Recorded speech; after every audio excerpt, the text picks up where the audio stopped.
Okay, so in the last class, we have seen till six properties of determinant, correct? So in today's lecture, we'll see the remaining properties and the exercise given after them. Okay, so property 7. So before going to the property 7, we'll just quickly revise last six properties. Okay, so that they'll help us to solve the practice set. Okay, you guys have put the attendance also. Okay, so let me just go to the property first and we will quickly revise them all. So this is the property first, that is the value of determinant remains unchanged if its rows are turned into columns and columns are turned into rows. Okay, so that is the first property you must remember. Second property is if any two rows or columns of determinant are interchanged, then the value of determinant changes its sign. Okay, so if the value of determinant is positive and we interchange the rows or columns, then the value will be negative. Magnitude will be same, but the sign will be opposite. Okay, or the inverted sign will be there. Okay, so after that, third property is if any two rows or columns of a determinant are identical, then the value of determinant is zero. So this is very important property, you must remember. Okay, why this property is important? Because this property will save you the time. Okay, so it will also save you from doing calculations. मतलब अगर आपको कोई example को solve करने में 3 या फिर 4 minute लगते हैं and you know this property and you know how to apply this property, then you will be able to solve uh, uh, examples in 30 to 40 seconds. Okay, so it will be much time saving for you. So what is the property? If any two rows or columns of determinant are identical यानी कि क्या, same ही है, कोई भी दो रोज या फिर कोई दो कॉलम्स अगर सेम है किसी डिटर्मिनेंट के, then we can say the value of determinant is zero without calculating it. उसको कैलकुलेट करने की जरूरत भी नहीं है, हम डायरेक्टली कह सकते हैं कि उसकी वैल्यू क्या है, जीरो है. That is the third property. Now fourth property is if each element of a row or a column of determinant same means similar numbers. Yes, similar numbers. Rows or columns are same, that means all the numbers in these two rows are same. Okay, yeah. Now property 4 is if each element of a row or a column of determinant is multiplied by a constant k, then the value of the new determinant is k times the value of given determinant. Okay, so इसमें क्या है कि मान लीजिए कोई आपको एक determinant दिया है. So for example this determinant is given. Okay, so अगर मैं इस डिटरमिनेंट के किसी भी एक रो को या फिर कॉलम को अगर के से मल्टीप्लाई करता हूं, K is any constant, it can be 2 3 4 5 10 17 100 whatever it may be, K is a constant, it is a constant number. तो मैं इस कांस्टेंट से अगर किसी भी रो को मल्टीप्लाई करता हूँ, फॉर एग्जांपल मैंने फर्स्ट रो को के से मल्टीप्लाई कर दिया, यहाँ पे 1 मल्टीप्लाइड बाय के है, 2 मल्टीप्लाइड बाय के एंड 3 मल्टीप्लाइड बाय के है. ओके, सो अगर मैं इस फर्स्ट रो को मल्टीप्लाई करता हूं तो उसकी वैल्यू उतनी ही आएगी, कितनी आएगी, जितनी कि इस डिटर्मिनेंट की कंप्लीट वैल्यू मल्टीप्लाइड बाय के. ओके, मतलब कि हम किसी भी रो या फिर कॉलम में से एक वैल्यू कॉमन निकाल सकते हैं and multiply with that determinant कर सकते हैं, यहाँ पे इस डिटरमिनेंट के साथ में मल्टीप्लाई कर सकते हैं उस value. Okay, so that is the fourth property. Fifth property is if each element of a row or column is expressed as the sum of two numbers, then the determinant can be expressed as the sum of two determinants. So this property is self explanatory. Okay, इसमें अगर आप यहाँ पे देखोगे तो आपको समझ में आ जाएगा. a1 + x1 है, b1 + y1 है, c1 + z1 है, a1 b2 c2, sorry a2 b2 c2, a3 b3 c3. So this is there. सो यहाँ पे क्या कर दिया, ए को बी को a1 b1 और c1 को यहाँ पे लिख दिया, x1 y1 एंड z1 को यहाँ पे लिख दिया. बाकी ये जो नीचे के नंबर्स है ये सिमिलर ही है, a2 b2 c2, a3 b3 c3. Okay, so यहाँ पे b1 c1 जो दिया है ना, विच इज रॉन्ग, यहाँ पे प्रिंट मिस्टेक हुई है. so you must correct that there should be B2C2. Okay, तो ये प्रॉपर्टी है कि हम किस तरह से किसी डिटरमिनेंट को स्प्लिट कर सकते हैं. Now, the sixth property.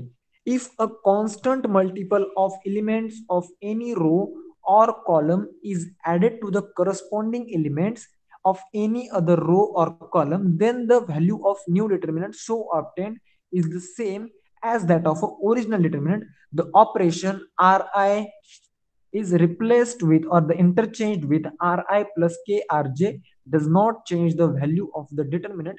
This is also very important property and little bit confusing property also. Okay, so this is very important. You must understand this. Okay, what is this property? Row transformation या फिर column transformation. Now what is the row or column transformation? So जब हम यहाँ पे example solve करेंगे तब आपको actual में इसका एप्लीकेशन समझ में आएगा कि किस तरह से हमें रो ट्रांसफॉर्म करना पड़ता है या फिर कॉलम ट्रांसफॉर्म करना पड़ता है.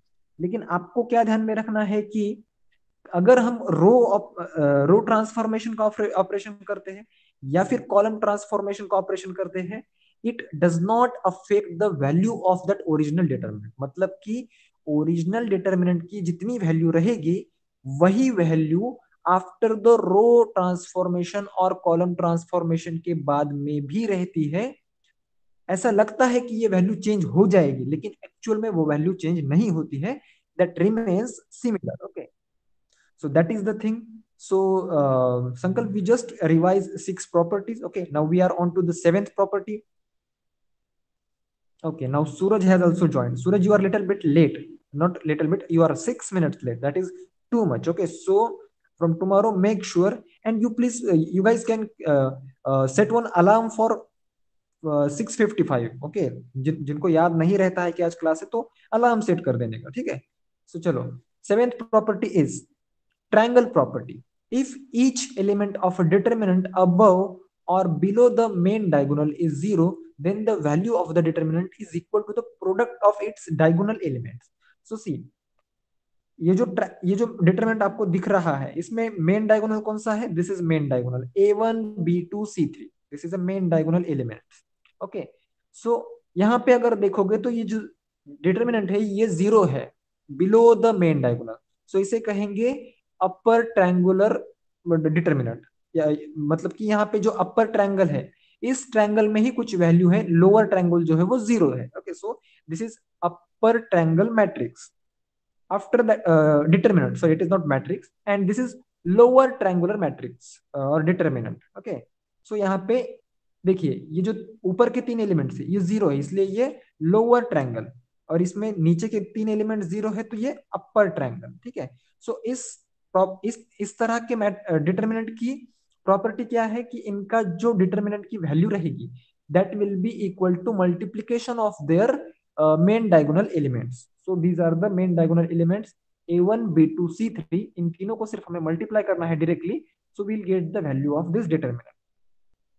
तो ये प्रॉपर्टीज की मदद से हमें कैलकुलेशंस बहुत इजी हो जाते हैं. Okay, now there is one remark also. If all elements in any row or column of determinant are zeros, then the value of determinant is 0. Okay, so we know that. Now show that this determinant is equals to 0. इसकी value 0 है, ये हमें दिखाना है. Now how we can show that? तो देखो यहाँ पे R1 is replaced with R1 minus R3. So this is row transformation operation जो कि हमने 6th प्रॉपर्टी में सीखा है कि अगर हम रो ट्रांसफॉर्मेशन करते हैं या फिर कॉलम ट्रांसफॉर्मेशन करते हैं तो that transformation operation does not change the value of determinant. Determinant की वैल्यू चेंज नहीं होती है. तो यहाँ पे क्या किया गया है देखो, सी R1 इज चेंज्ड विथ और replaced with R1 minus R3. तो देखो हमें क्या करना है, इस R1 को रिप्लेस करना है. कैसे रिप्लेस करना है? इसी R1 में से R3 को माइनस करके. नाउ सी R1 का पहला एलिमेंट कौन सा है? 101. R3 का पहला एलिमेंट कौन सा है? तो 1 है. तो 101 माइनस 1 मतलब कि हमने यहाँ पे पहली जगह पे 101 माइनस 1 यानी कि 100 लिख दिया. सिमिलरली 202 माइनस 2, सी 202 माइनस 2 क्या हुआ? 200 हुआ. सो 200 को हमने यहाँ पे लिख दिया. 303 माइनस 3 यहाँ पे 300 हो गया. तो हमने क्या किया है एक्चुअल में देखो, रो वन में से रो थ्री को सब्ट्रैक्ट कर दिया, तो ये हमें ये मैट्रिक्स सॉरी ये डिटरमिनेंट मिला। Please don't get confused with matrix and determinant. मैं कभी कभी मैट्रिक्स बोल देता हूँ, लेकिन ये एक्चुअल में हम डिटरमिनेंट पढ़ रहे हैं फिलहाल। ओके, सो सी अगेन इसमें से हमने क्या कर दिया, 100 है, 200 है एंड 300 है। तो इसमें से 100 हमने कॉमन निकाल लिया, like 100 multiplied bye 1 is 100, 100 multiplied bye 2 is 200 and 100 multiplied bye 3 is 300। सो इस 100 को हम बाहर निकाल सकते हैं। हमने सीखा है ना एक प्रॉपर्टी में कि किसी भी रो या फिर कॉलम को अगर किसी कांस्टेंट के से मल्टीप्लाई किया जाता है, तो उस कांस्टेंट के को हम आउट ऑफ द मैट्रिक्स निकाल डिटरमिनेंट निकाल सकते हैं, डिटरमिनेंट के बाहर हम निकाल सकते हैं, and we can multiply that value with the value of that particular determinant. So यहाँ पे क्या है कि के इज नथिंग बट 100 हियर, के की वैल्यू क्या है, 100 है, बराबर। सो 100 को हम यहाँ पे बाहर निकालेंगे। सी 100 को हमने यहाँ पे बाहर निकाल दिया, तो 1 2 3 पहला रो है, सेकंड थर्ड रो इज 1 2 3। तो यहाँ पे कौन सी प्रॉपर्टी अप्लाई होगी कि अगर कोई भी दो रोज या फिर दो कॉलम्स आइडेंटिकल है, इक्वल है, तो उस डिटरमिनेंट की वैल्यू जीरो रहती है, बराबर। तो यहाँ पे R1 and R3 are identical, so that 100 multiplied by zero, इस डिटरमिनेंट की वैल्यू जीरो हो गई, तो जीरो को अगर 100 के साथ में मल्टीप्लाई करेंगे तो that will B zero only. Again this, इसमें भी आपको क्या करना है कि इसमें से ही कोई ऑपरेशन एक अप्लाई करना पड़ेगा। कौन सा ऑपरेशन, रो ट्रांसफॉर्मेशन का हुआ, या फिर कोई दो कॉलम या फिर जो व्हाट वी कैन से रोज है वो आइडेंटिकल है क्या, ये देखना पड़ता है। तो इसमें कॉलम आइडेंटिकल है ऐसा लगता है। अभी यहाँ पे इन्होंने बोल दिया कि कॉलम आइडेंटिकल है, तो column transformation sorry column transformation जो है वो यहाँ पे अप्लाई करो। ओके, नॉट नेसेसरी, यही नेसेसरी नहीं है। अगर आपको कुछ दूसरा सोचता है, okay, you can think something else, then you can apply that also, but you have to make sure you are not breaking any rule or you are not crossing any property. Okay, as long as you are using the properties uh, within limits, you are not going to get the wrong answer. Okay, so not necessary कि जो इन्होंने दिया है वही करना है, you can change also. So हर एक example के लिए, डिटर्मिनेंट के हर एक एग्जाम्पल के लिए आपको थोड़ा सा एक्स्ट्रा सोचना पड़ता है। एग्जाम्पल एक्चुअल में कैलकुलेशंस इजी रहते हैं, but you have to think something out of the box to solve the example. तो यहाँ पे कॉलम ट्रांसफॉर्मेशन का ऑपरेशन है, तो इस एग्जाम्पल को मैं पर्टिकुलरली इसी वजह से लूंगा कि आपको कॉलम ट्रांसफॉर्मेशन किस तरह से किया जाए वो समझ में आएगा। तो देखो यहाँ पे C2 को चेंज किया गया है, C2 को चेंज किससे किया गया है, C2 minus C1। Okay, C2 minus C1। तो अभी रो ट्रांसफॉर्मेशन हो या फिर कॉलम ट्रांसफॉर्मेशन हो, you have to remember one thing. Okay, see like यहाँ पे मैंने C2 is replaced with C2 minus C1 कर दिया, लेकिन I can not do like this, C2 is replaced with C3 minus C1, this is invalid. Okay, C3 minus C1 is invalid. इसमें जब हम transform कर रहे हैं, when we are transforming, then it has to be C2। यहाँ पे एक C2 तो रहना ही चाहिए, whether it is first term or the second term doesn't matter, लेकिन यहाँ पे C2 होना जरूरी है in the right side also। अभी आप C2 माइनस C1 कर सकते हो, C2 माइनस C3 भी कर सकते हो, या फिर C2 माइनस 5C3 कर सकते हो, या फिर आप C2 माइनस लेट अस से 6C1 भी कर सकते हो। मतलब आप यहाँ पे माइनस कुछ भी कर सकते हो या फिर प्लस भी कर सकते हो, नॉट नेसेसरी माइनस ही होना चाहिए। You can plus add also, subtract also, whatever you can do, but पहली टर्म जो है वो C2 होनी चाहिए। C2 को रिप्लेस कर रहे हैं हम, सो C2 दो बार आएगा इस equation. Okay, so this is how the row transformation और कॉलम ट्रांसफॉर्मेशन इज डन। तो जैसे जैसे हम कुछ एग्जांपल्स देंगे तो आपकी कंसेप्ट इस बारे में ज्यादा क्लियर होती रहेगी। Okay, so see C2 is replaced with C2 minus C1, तो C2 this is C2 column 2। Okay, C2 में से हमें क्या माइनस करना है, C1 माइनस करना है, और वो जो वैल्यूज आएंगी वो हमें C2 में ही लिखनी है, कॉलम 2 में ही लिखनी है। सो 313 में से 312, 313 माइनस 312 दैट इज 1, तो हमने C2 में 1 लिख दिया यहाँ पे। 316 minus 315 that is 1, 319 minus 318 that is again 1। तो ये हमारा एक नया डिटर्मिनेंट हमें यहाँ पे मिल गया है। ओके, सो इस डिटर्मिनेंट की वैल्यू और इस डिटर्मिनेंट की वैल्यू सेम रहेगी, भले ही हमने यहाँ पे कॉलम ट्रांसफॉर्मेशन किया है, लेकिन इसकी वैल्यू डिटरमिनेंट की वैल्यू चेंज नहीं होती। Okay, that is the property. Now see C3 को हम यहाँ पे रिप्लेस करेंगे C3 माइनस C2 से। सो ऐसा क्यों करेंगे हम? तो देखो यहाँ पे डिफरेंस कितना है, 314 312, दो का डिफरेंस है। यहाँ डिफरेंस कितना है, 317 315, दो का ही है। 320 माइनस 318 दैट इज 2। तो यहाँ पे C3 में हमें क्या मिलेगा, 222 मिलेगा। तो ये 222 मिल गया बराबर। सो अभी हमारा जॉब जो है वो और आसान हो गया। कैसे आसान हो गया कि इन दो रोज को हम आइडेंटिकल दिखा सकते हैं क्या? Can we show these two rows are identical? मैंने कुछ क्वेश्चन आपको पूछा है कि सॉरी, ये जो कॉलम्स है, column second and column third, can we show these two columns as identical columns? ये दोनों भी सेम है, ऐसा हम दिखा सकते हैं क्या? यस और no should be the answer, your answer, whether you are understanding or not row transformation, column transformation. Yes, so there is a response from Sankalp. Yes, we can show they are identical. How we can show that they are identical? See, इसमें से दो common निकाल दो ना, किसी भी रो या फिर कॉलम में से हम कोई भी एक कांस्टेंट के अगर हम कॉलम निकालते हैं और उसे उस डिटरमिनेंट के साथ में मल्टीप्लाई करते हैं, तो उसमें भी डिटरमिनेंट की वैल्यू चेंज नहीं होती है। Now take two common from C3। जैसे कि हमने ले लिया इस टू को इस डिटरमिनेंट के साथ में मल्टीप्लाई कर दिया, and we have return the determinant separately here. So again we can see that these two columns are identical, C3 and C2. So that makes the value of this determinant equals to 0, and 2 multiplied by 0 is again 0. Okay, so this is how we can use the properties of determinants to solve them.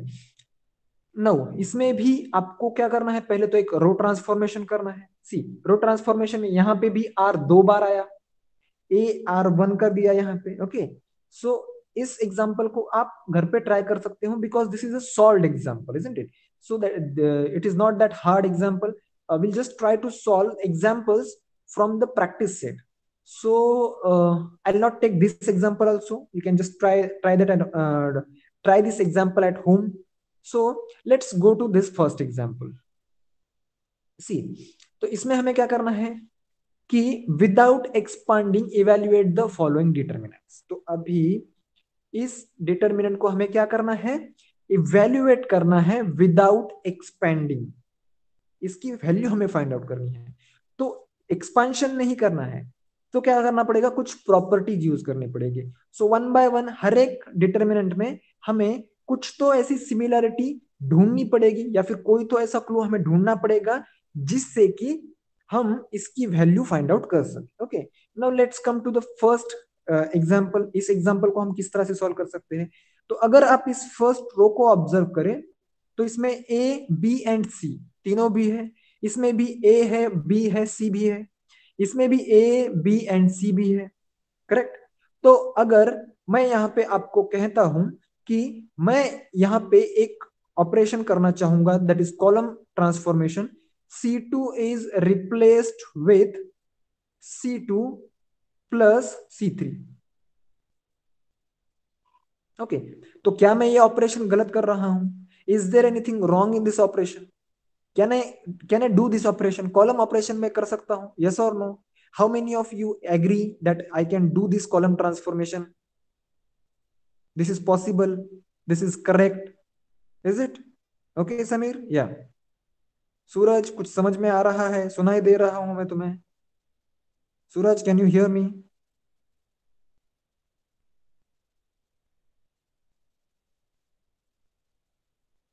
There's no response from Suraj. I don't know what he is doing. Okay. So, Suraj, can you hear me? No, you cannot hear me. Okay. So, see, C2 is replaced by C2 plus C3. Okay. So, देखो यहाँ पे पहला रो जो है, sorry पहला column जो है वो ऐसा ही रहेगा, 1 1 1। तो मुझे C2 को क्या करना है, C2 के साथ में C3 भी ऐड करना है। तो यहाँ पे क्या बनेगा, A plus B plus C बनेगा। यस और नो? Yes, correct. और जो थर्ड कॉलम है that will be B plus C. Yes. Again C2 को मुझे C3 के साथ में ऐड करना है, तो B plus C A, that is again A plus B plus C. यहां पे क्या बचेगा? C प्लस ए बचेगा। थर्ड कॉलम में देखो, A plus B plus C and A plus B. Okay, तो ये हमारा एक नया मैट्रिक्स बन गया। और इसमें अगर आप देखोगे तो ये जो रो है, इसमें ए प्लस, ये जो कॉलम है that is A plus B plus C, A plus B plus C, तीनों जगह पे सेम एलिमेंट है, तो हम A plus B plus C को ही कॉमन निकालते हैं और इस मैट्रिक्स के बाहर ले लेते हैं। तो क्या होगा?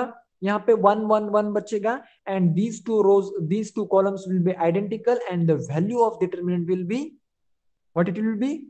क्या रहेगी इस डिटरमिनेंट की वैल्यू? जीरो। Very good. दो दो कॉलम्स यहाँ पे आइडेंटिकल है, तो इसका मतलब इस डिटरमिनेंट की वैल्यू क्या आएगी? जीरो आएगी।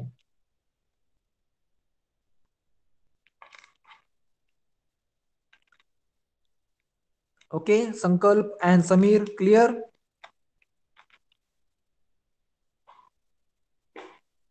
Okay, good. ठीक है। Yes. Now just have look at second example. इस एग्जाम्पल को देखो, इसमें आपको लगता है कुछ सिमिलैरिटी लग रही है। इसमें क्या कर सकते हैं हम? What we can do about this particular determinant? आप आपका माइक ऑन करके भी मुझे आंसर दे सकते हैं कि इसमें मुझे ये सिमिलैरिटी दिख रही है। Just raise your hand and turn on the mike. Okay, can you see any similarity? First, raise your hand, then I'll ask you to turn on your mic and you can answer. कि इसमें हम क्या कर सकते हैं? रो transformation कर सकते हैं, या फिर कोई ऐसा एलिमेंट है जो कि कॉमन निकलेगा, तो कोई दो रोज या फिर दो कॉलम्स इक्वल हो जाएंगे, आइडेंटिकल हो जाएंगे, ऐसा कुछ? Can you see anything like this?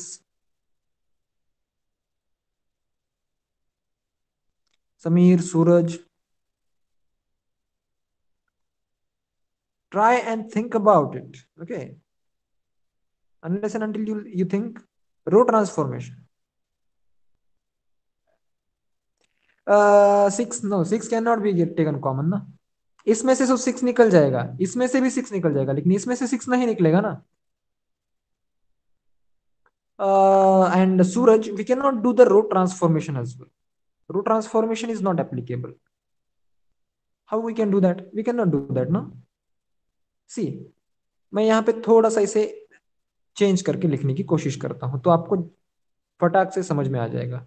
Can I write 6x is equals to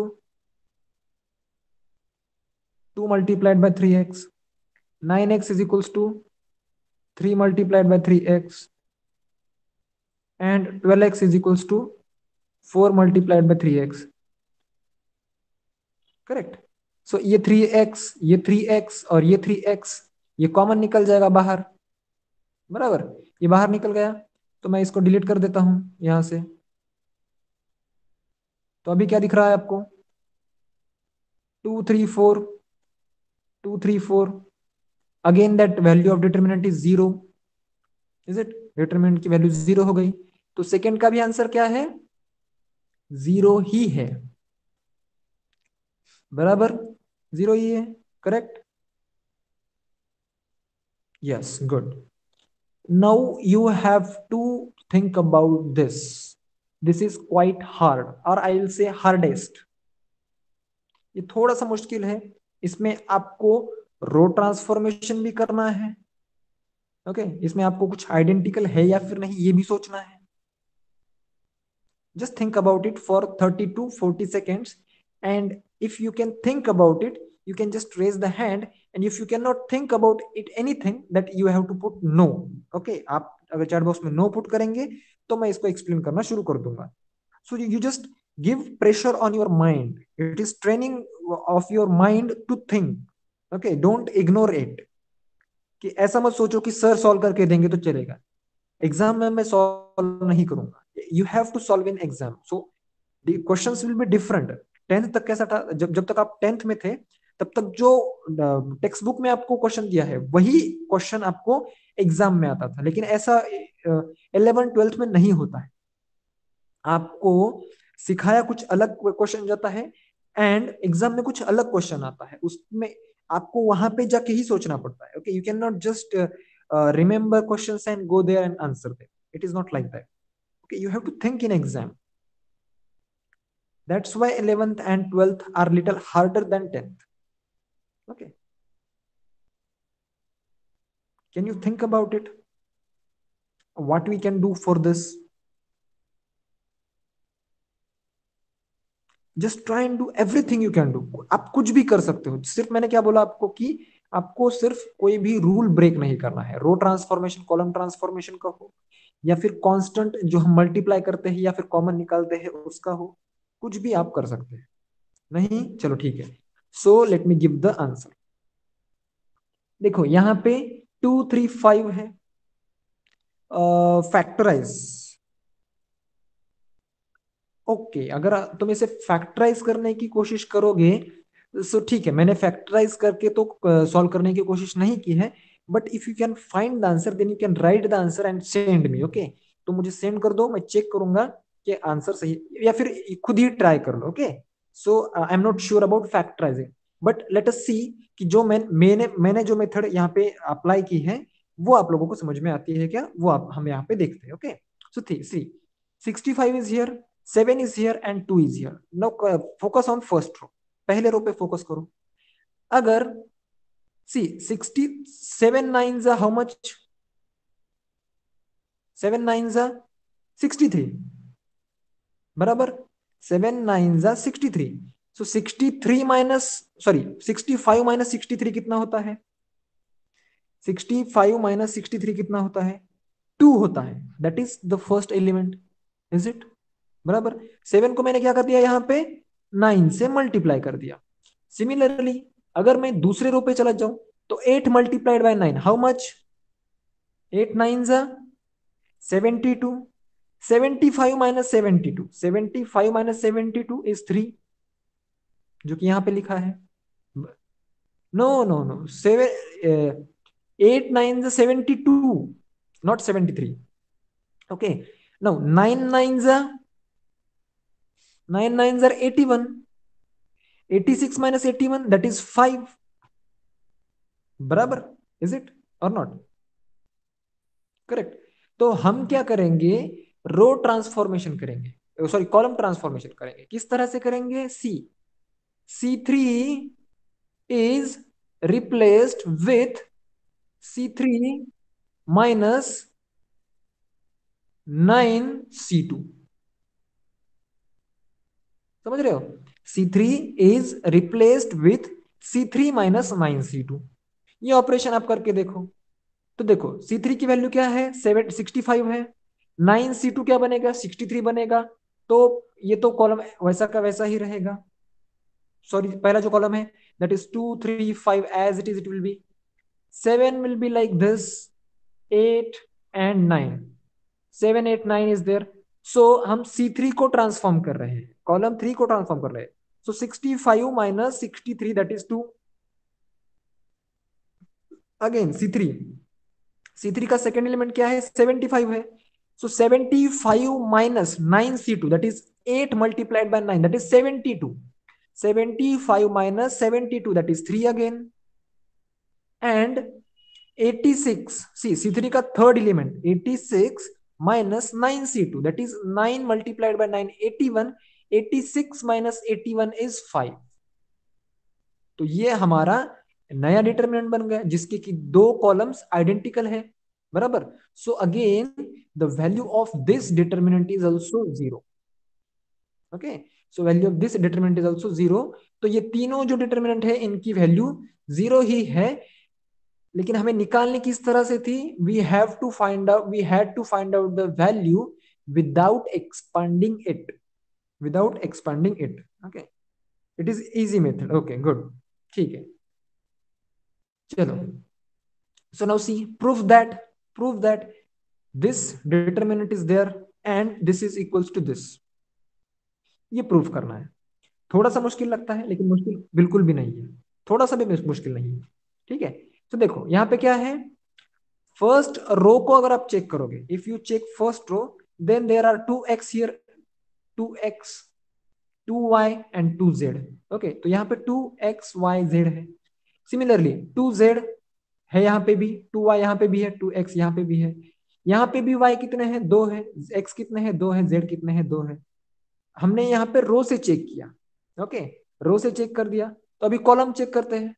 check the columns, एक y, दो y, एक z, दो z, दो x। Okay, 2y, 2x and 2z, 2z, 2y and 2x। मतलब कि रो की बात करें हम या फिर कॉलम की बात करें, तो हमें सभी जगह पे 2x, 2y, 2z यहाँ पे मिल रहे हैं, बराबर। तो हमने एक प्रॉपर्टी सीखी थी, आपको याद होगा, कि x plus Y, Y plus Z, Z plus X को हम इस तरह से भी लिख सकते हैं कि x, y, z and remaining two columns as it is. Okay, like this. And in another in another determinant, यहाँ पे प्लस का साइन रहेगा बीच में, y, z, x प्लस ये जो दो रोज रहेंगे ये एज इट इज रहेंगे। ये हमने एक प्रॉपर्टी सीखी थी, आप लोगों को याद होगा। तो यही प्रॉपर्टी हमें यूज करनी है, लेकिन इन द वाइडर कंटेक्स्ट। कैसे, देखो कि यहाँ पे तीनों रोज में मल्टीप्लीकेशन दिया है, तो हमें तीनों रोज को सेपरेट करना पड़ेगा। किस तरह से सेपरेट करना पड़ेगा, देखो, ये पहला होगा, ये पहला, ये दूसरा और ये तीसरा। ओके, सो एक्स, जेड, वाई, यहाँ पे वाई, एक्स एंड जेड, और ये जो तीसरा कॉलम है that is Z, Y and X. तो ये मैंने एक अलग डिटर्मिनेंट सेपरेट कर लिया इससे। अभी बचा क्या, ये कॉलम, ये कॉलम और ये वाला कॉलम। ठीक है, सो प्लस का साइन यहां पे मैं दूंगा and C, Y, X, Z, again Z, Y and X, Z, X, Z and Y, X, Z and Y. तो मैंने ये जो किया, इस डिटर्मिनेंट को सेपरेट किया, ये आप लोगों को समझ में आया? मैंने कुछ गलत तो नहीं किया? आप लोगों को कुछ ऐसा लगता है कि मैंने कुछ तो गलत कर दिया? इस डिटर्मिनेंट को मैंने इस तरह से स्प्लिट कर दिया। Do you agree with this? Have you, do you remember this property कि इस तरह से हम डिटरमिनेंट को सेपरेट भी कर सकते हैं? ओके, संकल्प remembers it, Sameer also remembers it, very good. तो फिर भी तो हमारा जो प्रूफ करना था वो तो प्रूफ हो नहीं रहा है, बराबर। सी, यहाँ पे मैं इक्वल टू लिखता हूं, ये डिटरमिनेंट है X Y Z, X Y Z, Z X Y, Z X Y, Y Z X, Y Z X. मतलब ये जो डिटरमिनेंट है ये वाला, that is identical to this one, but we need to multiplied by this determinant. मतलब कि इस determinant को टू मल्टीप्लाई में होना चाहिए। Yes yes yes, correct correct. The, okay, what you are saying, the first determinant, the second determinant is same as 1. Yeah, it is same as 1, but we have to change, we have to make some changes in it. Okay, तो कैसे change करना पड़ेगा, देखो, हम ऐसा नहीं कह सकते डायरेक्टली संकल्प की this determinant is equals to this. Okay, इसकी वैल्यू सेम रहेगी, there is no doubt about it, but हम डायरेक्टली ऐसा नहीं लिख सकते कि ये 2 इनटू दिस होगा। तो इसे हम किस तरह से दिखाएंगे, देखो, यहाँ पे पहला एलिमेंट कौन सा है, x है, लेकिन यहाँ पे दूसरे रो में पहला एलिमेंट x है। तो हम क्या करेंगे, इस रो को यहाँ पे डालेंगे और इस रो को यहाँ पे डालेंगे, समझ रहे हो? तो हम क्या कर रहे हैं, रो इंटरचेंज कर रहे हैं, we are changing rows. Now see, x, y, z। तो मैं इस डिटरमिनेंट को नहीं लिखता हूं फिलहाल के लिए, मैं इस डिटरमिनेंट को नहीं लिखूंगा, सिर्फ इसी डिटरमिनेंट को लिखूंगा जिसे मैं चेंज कर रहा हूं, जिसका कि मैं रो चेंज कर रहा हूं। ओके, तो x, y, z हुआ and y, z, x and z, x, y हुआ। तो मैंने यहाँ पे रोज तो इंटरचेंज कर दिए, लेकिन रो इंटरचेंज करने के बाद में क्या होता है कि उस डिटरमिनेंट का साइन चेंज हो जाता है। तो ये डिटरमिनेंट क्या बनेगा, नेगेटिव बनेगा, माइनस बनेगा। यहाँ पे पॉजिटिव था ना, तो ये अभी नेगेटिव बन गया।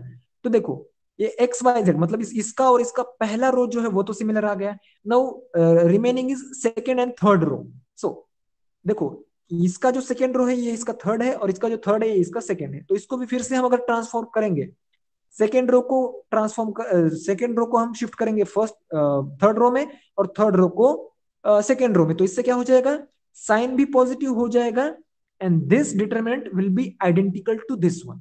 ओके, इसके जैसा ही ये भी बन जाएगा after the row interchange operation, second row interchange operation.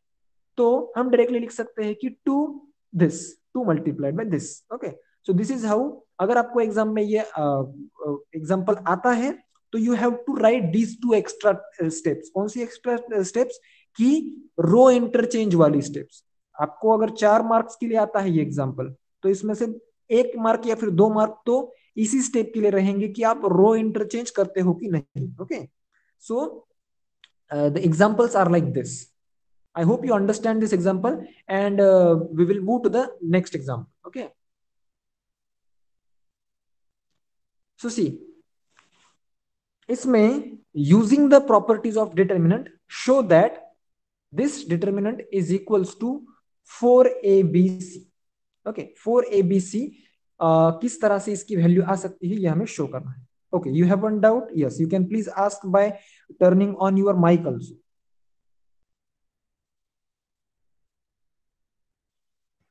Sir, in the above question, can we use the property 1? Property 1, row and column interchange property. Okay, let me just think about it. Okay, I didn't think about it. Okay, so our second determinant is this. Okay, second determinant is y z x, x y z, and z x y. So this will be the second determinant. So Sankalp is saying, can we use the first property? So first property is, I think, interchanging rows and columns, is it? Yeah, the value of determinant remains unchanged if its rows are turned into columns and columns are turned into rows. तो देखते हैं कि इसमें अगर हम रोज को column में change करते हैं, कॉलम को रोज में चेंज करते हैं तो होता है क्या. सो सी, ये पहला रो है जो कि पहला कॉलम बनेगा, तो फिर भी यहाँ पे पहली प्लेस में तो y ही रहेगा संकल्प, इज इट. लेकिन हमें y एक्सेप्टेबल नहीं है, इज इट. सो यहाँ पे x होना चाहिए ना. So I think, no, don't be sorry. See, your doubt is valid now. Okay, so there is nothing, never say sorry for asking questions. So यहाँ पे पहला एलिमेंट y है, and we need first element as x at any cost to prove this particular example. Okay, so your doubt is also valid, and there is no problem. Okay, so we cannot use that first property. You just have to do the row transformation. Okay, now इस example को मैं आपके लिए छोड़ देता हूं. क्यों आपके लिए छोड़ देता हूं? क्योंकि ये एग्जाम्पल इजी है. इसमें आप क्या करना है, आपको सिर्फ जैसे हम कन्वेंशनली निकालते हैं ना, उसी तरीके से आप निकाल सकते हैं, and you will be able to prove this. So I think this is little harder, so I'll take this one. Okay, we have very little time, so I'll take this example. Okay, now इस example को solve करने से पहले आपको एक property पता होनी चाहिए. I hope you remember this property. अगर log y base to log y base x अगर दिया है, like this, log of y to the base x दिया है, तो हम इसे log y by log x लिख सकते हैं. Can we write like this? log y to the base x अगर दिया है तो log y divided by log x हम लिख सकते हैं. ये हमने प्रॉपर्टी मैथ्स 2 में सीखी है, लॉगरिथम फंक्शन चैप्टर में. Do you remember this? If you don't remember this, then write it down in your notebook right now. Okay, तो इस प्रॉपर्टी को हमें इस एग्जांपल में, you don't remember, okay, you okay, या नो प्रॉब्लम. तो थोड़ा सा रिवाइज कर लो. फंक्शन चैप्टर जो है हमारा मैथ्स 2 का, उसमें हमने ये प्रॉपर्टी, लॉगरिथम की प्रॉपर्टीज हमने पढ़ी है, जिसमें कि हम इसे इस तरह से अप्लाई कर सकते हैं. Okay, log y to the base x अगर है तो log y न्यूमरेटर में आएगा और log x डिनोमिनेटर में आएगा. Okay, so we have to use this property to solve this particular example. तो LHS ले लीजिए। LHS में क्या करना है देखो, see left hand side 1 multiplied by this 1 minus this, okay, log y log z to the base y and log y to the base z. So see, यहां पे log z to the base y है, मतलब कि क्या बनेगा, log z by log y बनेगा। ये यहाँ की बात कर रहा हूं मैं, और इससे हमें मल्टीप्लाई करना पड़ेगा इसके साथ में, बराबर। हम पहले इसकी वैल्यू निकालते हैं ना, ये मल्टीप्लाइड बाई ये, तो इसकी वैल्यू क्या बनेगी, सी इसकी वैल्यू बनेगी, मल्टीप्लीकेशन में है, log y by log z, बराबर। इसकी वैल्यू यही बनेगी। तो ये दोनों क्या करेंगे, एक दूसरे को कैंसिल आउट कर देंगे, log y cancel with log y, log z cancel with log z, and that remains 1। सो यहाँ पे ऑलरेडी 1 है, 1 minus 1 will be 0, so first term will be 0, तो पहली टर्म तो 0 हो गई, पहली टर्म 0 हो गई। Now let's come to the second term.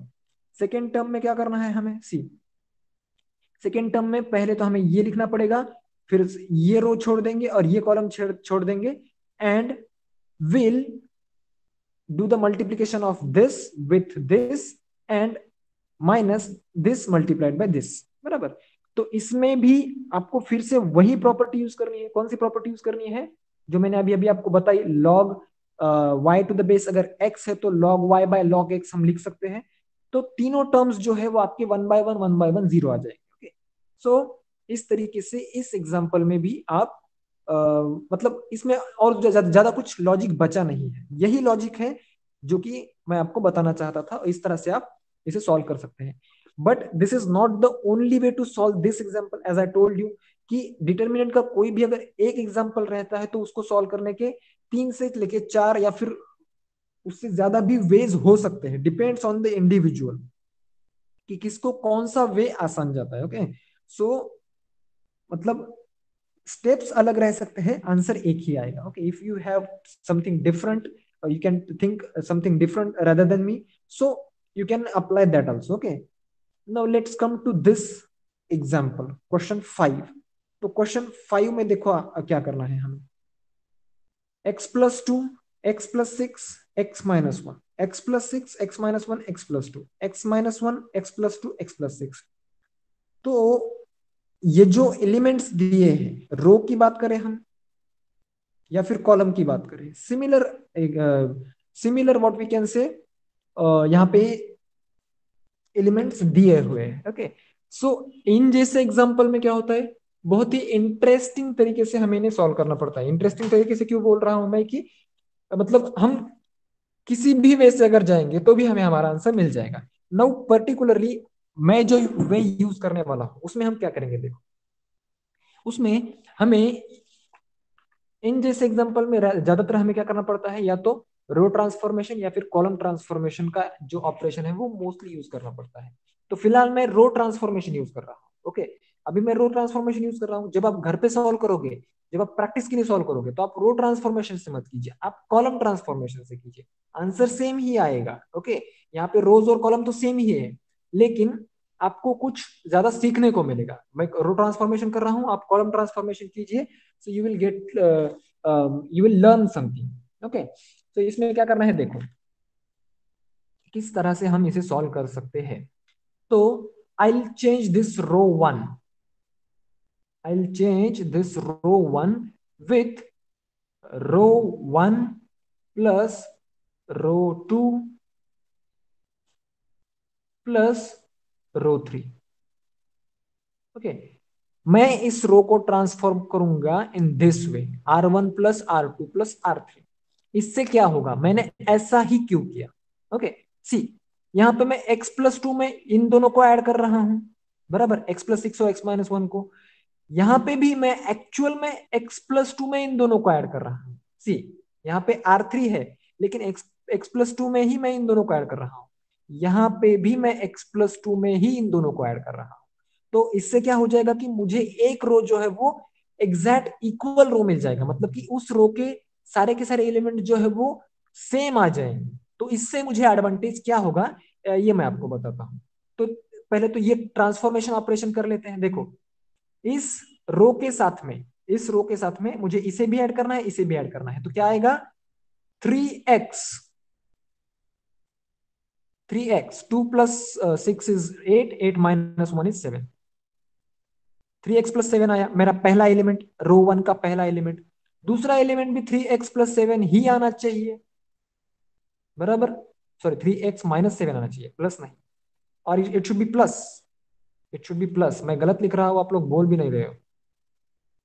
3x+7 आना चाहिए ना, सी ये 3x हुआ, एंड 6+2 इज 8, 8 minus 1 इज 7, +7, +7, बराबर। और तीसरा जो एलिमेंट है रो 1 का तीसरा एलिमेंट भी 3x+7 ही होगा, बाकी के एलिमेंट एज इट इज रहेंगे, बराबर, बाकी के एलिमेंट हम चेंज नहीं करेंगे। 6+1 x-1 x+2 again x-1 x+2 and x+6। Okay, सो देखो यहाँ पे ये जो रो है ये आइडेंटिकल हो गया, तो इसमें से मैं 3+7 को 3x+7 को कॉमन निकाल दूंगा, ठीक है, 3x+7 को मैं कॉमन निकाल दिया, यहाँ पे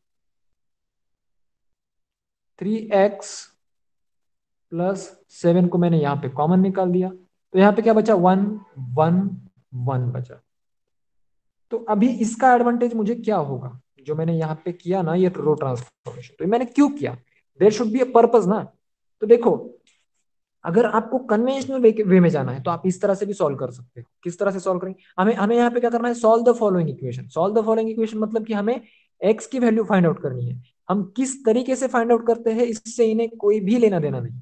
you can go with the conventional way, this multiplied by this multiplied by this minus this multiplied by this, again इससे भी आप निकाल सकते हो, ये रो छोड़ दो ये, मतलब कन्वेंशनल वे से भी आप जा सकते हो। लेकिन हम यहाँ पे प्रॉपर्टीज यूज क्यों कर रहे हैं, क्योंकि हमने प्रॉपर्टीज सीखी है and we are learning to apply the properties. Properties किस तरह से अप्लाई की जा सकती है वो हम सीख रहे हैं यहाँ पे, इसलिए प्रॉपर्टीज यूज कर रहे हैं। तो रो ट्रांसफॉर्मेशन की मैंने ये प्रॉपर्टी यहाँ पे यूज कर ली।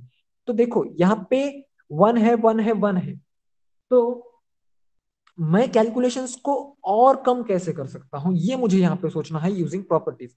तो अगर मैं C2 को रिप्लेस कर दूं, C2 is replaced with C2 minus C3, C2 is replaced with C2 minus C3, तो यहाँ पे क्या एलिमेंट आएगा, पहले तो जीरो आएगा। क्यों जीरो आएगा, क्योंकि C2 इज 1 C3 इज 1, तो 1 माइनस 1 इज 0, 0 यहाँ पे आएगा। यहाँ पे कुछ तो अलग एलिमेंट आएगा जो कि आपको लिखना पड़ेगा। C2 की बात कर रहे हैं ना हम, C2 कंप्लीटली चेंज हो जाएगा, तो यहाँ पे भी कुछ अलग एलिमेंट आएगा, तो आपको एक नया रो मिल जाएगा। लेकिन इस नए रो को आप छोड़ दो, यहाँ पे आपको जीरो मिल रहा है, ये इंपॉर्टेंट है। अगेन C3 को भी उसी तरीके से चेंज कर दो। C3 को किस तरह से चेंज करोगे, C3 will be replaced by C3-1, sorry C3-C1, C3 को अगर आप C1 से माइनस करोगे तो यहाँ पे भी आपको जीरो मिल जाएगा, और यहाँ पे कुछ अलग एलिमेंट्स मिलेंगे। ओके, ये एलिमेंट्स आपको फाइंड आउट करने, कैसे फाइंड आउट करोगे, देखो मैं एक एग्जाम्पल के लिए मैं बताता हूँ कि अगर मैं C3-C2 कर रहा हूँ, मतलब मैं क्या कर रहा हूँ एग्जैक्टली CX+2 माइनस X+6 कर रहा हूं। ओके, X+2 माइनस X+6 कर रहा हूं, तो X minus X will be get it will get cancelled, and +2 minus 6 will be -4। तो एक्चुअल में ये जो एलिमेंट है, यहां पे जो एलिमेंट रहेगा दैट विल बी -4। ओके, तो इसी तरीके से ये तीनों एलिमेंट भी चेंज हो जाएंगे। लेकिन मोस्ट इंपॉर्टेंट थिंग इज यहाँ पे दोनों आपने जीरो ला लिए, यहाँ पे दोनों जीरो आ गए तो क्या होगा कि आपका कैलकुलेशन आसान हो जाएगा। क्यों आसान हो जाएगा, क्योंकि if this two are zero, so value of this determinant will be 1 multiplied by actual में दिस डिटरमिनेंट। तो ये डिटरमिनेंट जो है आपका छोटा हो गया, 2/2 का डिटरमिनेंट हो गया।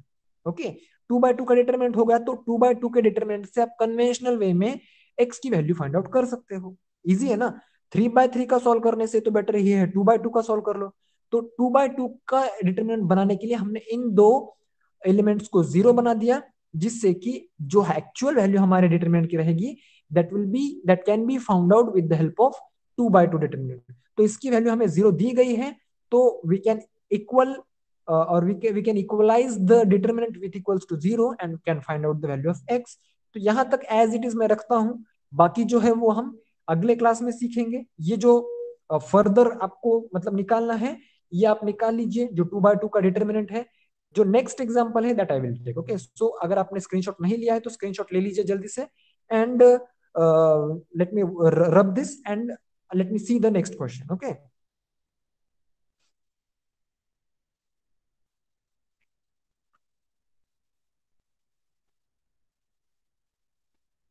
shall I rub this? Okay.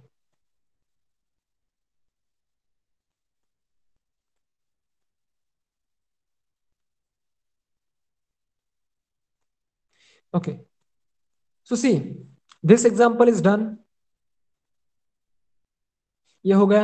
Next class में हम ये भी लेंगे, ये मतलब सारे एग्जांपल्स यहाँ पे हम ऑलमोस्ट लेंगे। आप ट्राई कीजिए, अगर आपको होता है तो अच्छी बात है, नहीं होता है तो हम सॉल्व करेंगे। And after that our next topic will be Cramer's rule. So Cramer's rule is very easy. It makes calculation of determinant even easier.